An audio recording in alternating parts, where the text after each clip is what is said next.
At 12, the Nightbeat starts right now. Atención, atención. Quédense en México. Es ilegal cruzar a los Estados Unidos. Si cruzan, van a ser deportados. Quédense en México. A loudspeaker blaring the message across the river to migrants: stay in Mexico. Title 42 is set to end in exactly 59 minutes, and we take you live to the border where there are a lot of guesses about what happens next. So what happens once Title 42 ends? Well, Title 8 goes back into effect, and under that policy, people who are caught crossing the border illegally won't be allowed to return to the U.S. for 5 years. If they do, they can be criminally charged. Also, the Biden administration is rolling out a new asylum rule. It would ban migrants from seeking asylum in the U.S. if they pass through another country before coming here without applying for asylum there. Now, right now, we have crews on the ground in border cities where migrants seek asylum into the U.S. Our Jonathan Cotto is in Eagle Pass, but we're going to start with our John Paul Barajas, who's standing by in Del Rio. And that's where people in that area tonight are wondering where the majority of these people are going to go once they come here. Yeah, how many people will cross the border? John Paul, what are you seeing tonight that you didn't last night? Well, we haven't noticed a lot of changes in the 2 days that we've been here. We saw very little activity, but what we were told is that there is roughly 830 migrants just across the river in Ciudad Acuña waiting to come over. That was around 4 or 5 p.m., so that number could have risen since then. Over here on this side, we obviously have seen an increase of Border Patrol, National Guard, as well as state troopers. It just seems like everyone is waiting for the end of Title 42. Law enforcement making their rounds along the Rio Grande hours before Title 42 comes to an end. So far, it's calm in Del Rio, but police say apprehensions are up from 800 yesterday to 1,400 today. It's already too much, you know. I understand these people are trying to seek a better life for themselves, but, you know, when do you turn off the faucet? Carl Molly lives along the river. He says he believes things will be okay, but not everyone agrees. I don't think as a community we're as prepared as we should be. Start wondering, you know, how are we going to feed all these people? According to Del Rio Police, U.S. Border Patrol has unconfirmed intel that 23,000 migrants are headed to the city, but all in smaller groups. Situation police called, quote, more manageable. Just beyond this property is one of the lowest and most used crossing points of the river in Del Rio, according to residents. And here, authorities have already set up shop. We have a Humvee, we have a pickup truck with National Guard members in the back. They have porta potties and water and coolers, as well as state troopers, all waiting in anticipation. Officials with the nonprofit Border Humanitarian Coalition say they helped about 500 people today, and they can help up to 700 per day. But only time will tell if Del Rio can handle a potential surge in migrants. Ask me tomorrow, you know, if I get 50 or 60 of them walk through my yard.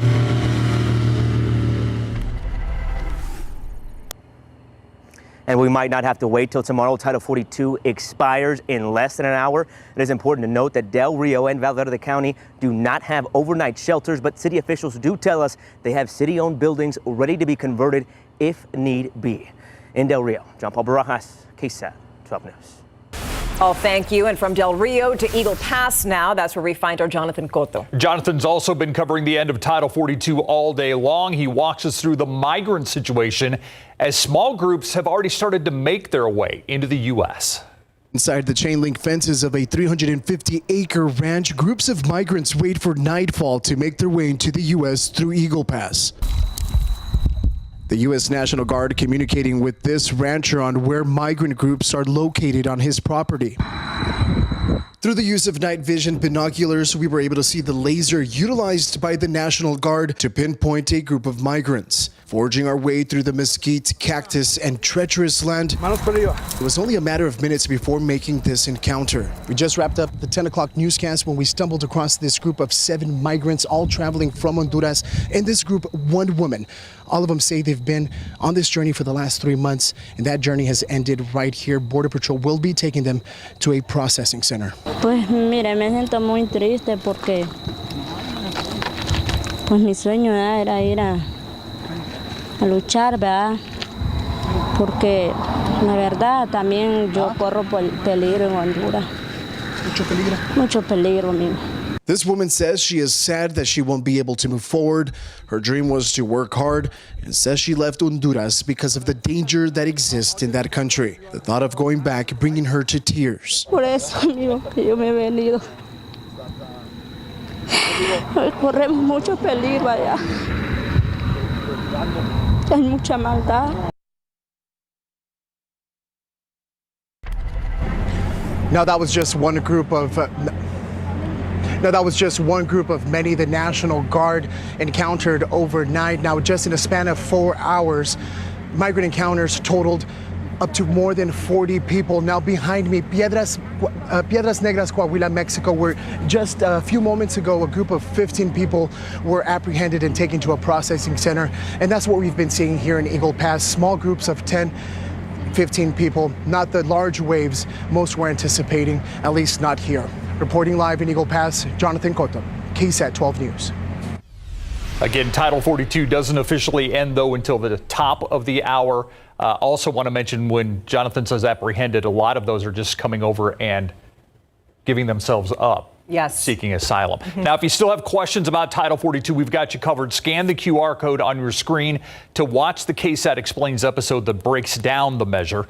Find out where Title 42 came from and the impact it has had. Tomorrow, by and large, going to be a lot like what we had today. I know there's been a lot of focus on storms tomorrow, but really it's tomorrow night that you have to plan around the storms. Check out the forecast tomorrow. 7 a.m. cloudy, some fog, a little bit of mist, few sprinkles, 73 just like today. Some breaks in the clouds, a little bit of sunshine midday and afternoon. 87 the high, but it's going to feel like we're in the 90s when you factor in the humidity. Yeah, 20% chance of a stray pop-up afternoon storm, but I do think afternoon, early evening activities will be okay. It's come 10 o'clock that you really have to be prepared for the onset of some storms. We're going to show you the latest futurecast, get more in depth in the timing of those storms, how much rain we could see, and then, of course, rainfall into the weekend as well. We'll sum it all up in a bit. Adam, thank you. Flash flooding on the roadways, swift moving water in the late night hours. City and county emergency crews say that it's a perfect storm for drivers who don't listen to the warnings and they end up getting trapped and they need to be rescued. The night team's Patty Santos tells us that public works staff are gearing up more than 24 hours ahead to avoid those problems. Keep my radio in my backpack. And then it's always great to have a flashlight. First aid kits, medication, keys, and wallets, all things Bexar County Emergency Management wants families to have ready as rounds of heavy rain move in this weekend. We are happy to get rain, but hopefully not too damaging rain. City of San Antonio debris and road crews are already setting out barricades and clearing low water crossings. We have a number of the low water crossings throughout our community, 144. 111 of them is we have a sign of them, flashing light. When water goes over the roadway, we end up closing those roadways. With the heaviest of the storms expected Friday night into Saturday morning, emergency crews are worried about people driving into flood water. If you're out on the road and you're driving, it's much harder to see a flooded roadway. So we want people to be aware, to drive careful, be cautious. Just 12 to 18 inches of swift-moving water can be strong enough to pull a vehicle. Emergency crews urging those who live in areas prone to flooding to take precautions now. If you know that you're in an area that is prone to flooding, then it's probably a good idea to not leave your car outside, to move things from a lower level to a higher level, any valuables that you might have. Patty Santos, KSAT 12 News. An employee at Warren High School on administrative leave tonight as police investigate reports of an inappropriate relationship with a 17-year-old student. Northside ISD says a staff member turned themselves in today. That person faces a charge of improper relationship between an educator and student. The principal's letter to parents today says the school has, quote, no reason to suspect any other students are involved. A murder suspect is now in custody after police followed another suspect. This is Elijah Ramos. He's arrested for shooting and killing a 14-year-old back in 2020. He's charged with capital murder. Detectives actually following another suspect named Amanda Beltran for days when she led them to an apartment complex on the northeast loop of 410 actually near Harry Wurzbach. And inside that apartment, detectives noticed 3 other suspects with felony warrants. They called for SWAT and other units, and a 7-hour police standoff ensued. The suspect ultimately surrendered after police fired chemical agents into that apartment. The prime suspect in the disappearance of Natalie Holloway is going to be extradited to the U.S. If you remember him, Joran Vandersloot has been in a Peru prison for killing a 21-year-old woman in 2010. Investigators say he was also among the last people to have seen Natalie Holloway alive when the Alabama team was on a class trip in Aruba back in 2005. Now, U.S. officials say that Vandersloot tried to extort Holloway's mother for information on her daughter's remains. Holloway's body, by the way, has never been found. A former teacher in Austin sentenced to 10 years in prison for doing the unthinkable. Michael Wayne Roberts admitted that he paid to have sex with 3 Colombian girls between the ages of 13 and 15 between December of 2020 and June of 2021. Feds arrested him last September. Roberts has been in federal custody ever since. The Justice Department says that once he's released, he has to register as a sex offender and pay $150,000 in restitution to his victims. It wasn't a warm welcome. The owner of this Mexican food restaurant not happy to see the KSAT Investigates team this week. What health inspectors found behind their kitchen door.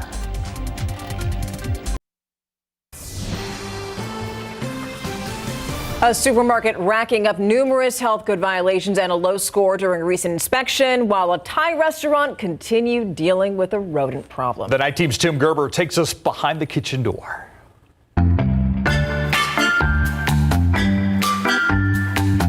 The Poco Loco Supermercado in the 3400 block of Nogalitos earned a 73 on their recent inspection. There was mold on corn tortilla chips and moldy cucumbers in a walk-in cooler. Pork lard stored on shelves needed to be refrigerated. It was also past the expiration date. A leak at the mop sink was causing water to pool on the floor. A re-inspection was ordered. Long John Silver's in the 5400 block of Walsham got an 84.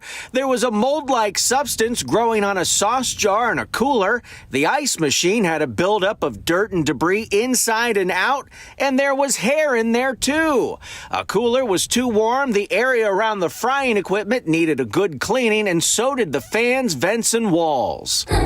Salsa's Mexican restaurant in the 5900 block of Rittiman earned an 85. Not bad, but the owner sure didn't want us telling you about it. He tried to block our camera. They earned deductions for improperly storing food. There was a pink mold-like growth in the ice machine, and the soda nozzles were contaminated with dirt and debris that needed to be cleaned. A dead roach was in the kitchen, and beans and eggs were found stored on the floor. The owner said he's made the corrections and hired pest control. Finally, we revisit Yaya's Thai restaurant on McCullough. Last year, they got a 76 and were dealing with a rodent problem. This time around, they improved to an 81, but mice were still getting inside. Hello. I stopped by this week to see if they've made any progress. You guys had problems with rodents still. Do you know if that's been dealt with? This manager agreed to talk, even though she was dealing with a voice problem. She showed me they hired pest control and got good news last week. Friday. They were back here on Friday, and they gave you the all cleared? Everything clear. Okay. She explained the building is very old, and they've tried to get the owner to make repairs to keep pests out. We already report to the owner of the building, but they don't take the reaction immediately. They hope customers understand they're doing all they can. Tim Gerber, KSAT 12 News. Now let's take a live look outside with our live cam. I-10 right now, 79 degrees. And, you know, we've been talking about the rain that we're expected to get. Obviously, we still need rain. But really, timing is really important here. And what we don't want people to do is cancel their plans. And that's why you're here to break down the timing. Exactly. People were asking me today, is it going to rain all day tomorrow? No. It's not going to be raining all day tomorrow. Not until tomorrow night are the showers and storms going to move in. Take a look at this graph right here showing our storm chances throughout the day.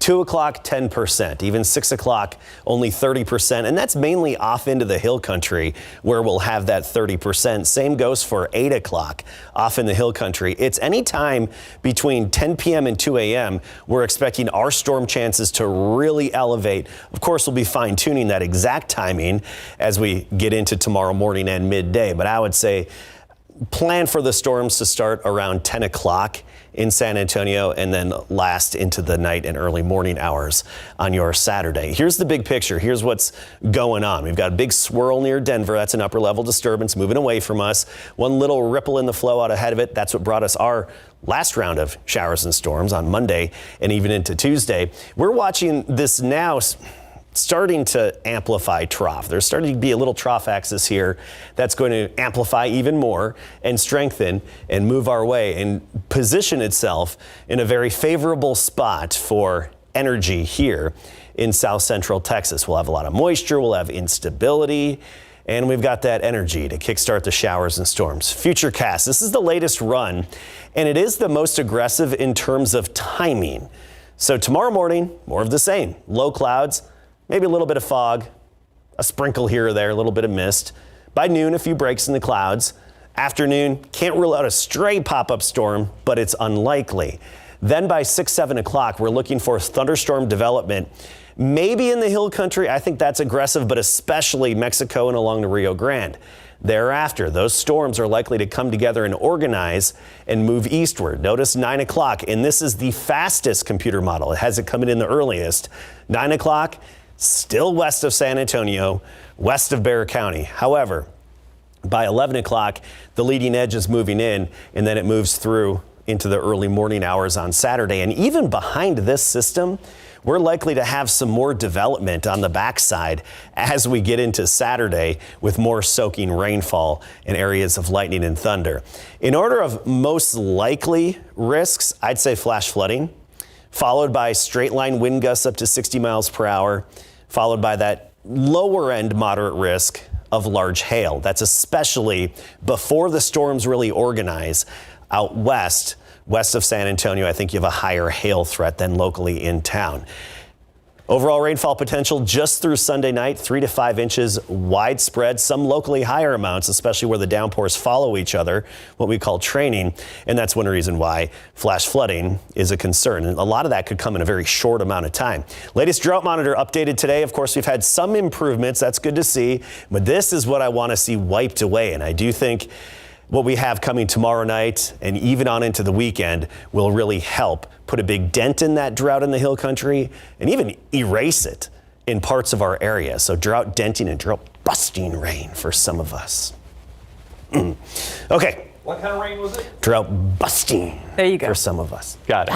Yeah, I was waiting for the kick. There it is. Yeah, Mother's Day, 60% chance. We'll still have some scattered showers and storms, not continually at your house, but off and on in nature. Monday looks pretty active still, 70% chance. So, yeah, when we say drought busting, it gets us excited when you look at this. But remember, could come with some issues, and it probably will tomorrow night. All right, Adam, thank you. I felt bad when I asked him to kick because I wanted to do it. Yeah, I was worried about his back. I am. I don't want him to get hurt. We're worried about your back, Adam. All right, so we now know who the Cowboys and Texans will be playing. Yeah, and you know, when you compare their schedules, so night and day. The Dallas Cowboys, a lot of primetime games. The Houston Texans, well, not so much. Coming out, we got the Cowboys schedule for you. Plus, they were hugging and high-fiving out at Holmes High School tonight, and we got it coming up. Pro football coverage, powered by Davis Law Firm. The NFL released its 2023 NFL schedule tonight, and at least 7 national appearances highlight the Dallas Cowboys' upcoming season. Their schedule currently features 6 games that will be broadcast nationally in prime time. Week 18 will likely be the 7th one. And for the 4th consecutive year, the Cowboys will open with a prime time game on the road. So they'll start the regular season September 10th at the New York Giants. Their home opener is the following Sunday, September 17th, when they host the Jets. Week 8, they'll visit the 49ers, or actually that's week 5. Their annual Thanksgiving game will see them host Washington at 3:30 p.m. and they'll close out the regular season January 6th or 7th at Washington. Now check out some of the key dates for the Houston Texans. They'll open the season September 10th at Baltimore at high noon. Their home opener is week 2, September 17th versus the Colts. December 10th, they'll play at Aaron Rodgers and the Jets, and they'll close out the regular season January 7th at Indianapolis. The UIL State Track and Field Championships begin this weekend in Austin with Class 3A and 4A competition, and several area athletes look to repeat as state champs. KSAT 12's Andrew Seeley made the trip to Austin, and he has more. The biggest name in San Antonio track and field, Randolph sophomore Taylor Nunez had a chance to defend her titles Thursday evening. In the Class 3A 100-meter dash, Nunez pulled away from the pack to win in a new state record time of 11.44 seconds, breaking her own mark. Then in the 200-meter dash, she cruises to a convincing win in 23.42 seconds, winning by nearly a full second. Add to that a stellar anchor leg in the 4x100-meter relay that struck gold, and another individual gold in the long jump, and Nunez is returning home as a now 8-time state champion. I felt amazing. First I woke up really early to do the long jump. I was really tired in the morning, but I got up and just prayed about it, and I didn't feel like there was as much pressure because I know what I can do and people do know what I can do, and I just come out here and show what I can do. Her teammate Sophia Bendet competed in the longer distances. She's also coming home as a 2-time state champion in both the 800 and 1600 meter runs. Those results and another pair of relay podium finishes helped the Randolph girls claim the UIL girls state team title for the 2nd straight year. You can hear from her and check out more highlights and reaction from the UIL state meet right now on the BGC page at KSAT.com. From Mike A. Myers Stadium in Austin, Andrew Seeley, KSAT 12 Sports. Thank you, Andrew. The Uvalde High School football team was honored prior to the start of tonight's evening session with the NFHS National High School Spirit of Sport Award for Section 6. They won the award primarily for their thrilling home opening victory versus the Eagle Pass win that helped the Uvalde community heal after the tragedy at Robb Elementary. After a crazy 9 months, the Coyotes are finally getting back to normal. It's been kind of a whirlwind year, and it's kind of being back to normal. We're fixing to get out of school, fixing going to summer workouts, all that kind of thing. Kind of more as the year goes on, kind of more back to normalcy. It'll connect them for the rest of their lives. It'll connect all of our sports have played a part in the healing process, and they'll never forget that. And these guys will be tighter than probably any group that ever came through.